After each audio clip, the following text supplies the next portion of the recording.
அன்பு செல்லமே, எல்லாருக்கும் நான் எல்லாவற்றையும் செய்தேன். ஆனால் இப்பொழுது என்னிடம் ஒன்றுமே இல்லை. நான் எல்லாருக்கும் தானம் செய்து என்னத்தை கண்டேன்? எனக்கு ஒன்றுமே இல்லையே என்று கேட்கிறாய். உனக்கு ஒரு பழமொழி தெரியுமா? தனக்கு பின் தான் தானமும் தர்மமும். ஆனால் நீ என்ன செய்தாய்? உனக்கே என்று ஒரு பைசா கூட வைத்துக் கொள்ளாமல் எல்லாவற்றையும் அடியோடு பலித்து உனக்கு பிடித்தவர்களுக்கும் உறவினர்களுக்கும் செய்தாய். ஆனால் அவர்கள் உனக்கு காட்டியது என்ன? நன்றியா? இல்லை, ஏமாற்றத்தை தான். தங்கமே, ஒன்றை தெரிந்து கொள்.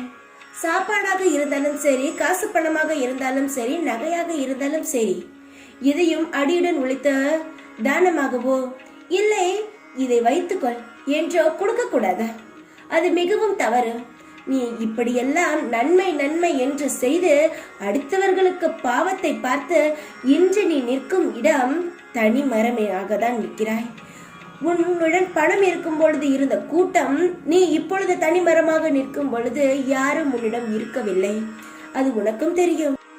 கடவுளுக்கு தெரியாதா? உன்னிடம் இருந்தவர்களை எப்படி முன்னேற்ற வேண்டும் என்று அவர்களுக்கு தெரியாதா? உன்னிடம் இருந்து நான் கொடுக்க சொன்னேனா? உன்னிடம் இருந்த பணத்தையும் உன்னிடம் இருந்த நகையையும் உன்னுடைய செல்வாக்கையும் அவர்களுக்கு தானமாக நான் எப்பொழுதும் கொடுக்க சொல்லவில்லையே.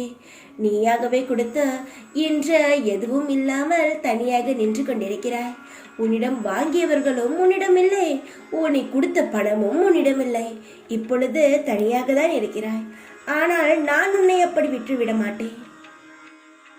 நாம் யாருக்கு எதை கொடுக்கிறோமோ அதை இந்த பிரபஞ்சம் 2 மடங்காக நமக்கு திருப்பி கொடுக்கும். இதுவும் கடந்து போகும் என்று மன நிம்மதியாக எடுத்துக்கொண்டு நிம்மதியாகவே இரு. நீ கொடுத்ததை விட பல மடங்கு நான் உனக்கு திருப்பி தருகிறேன்.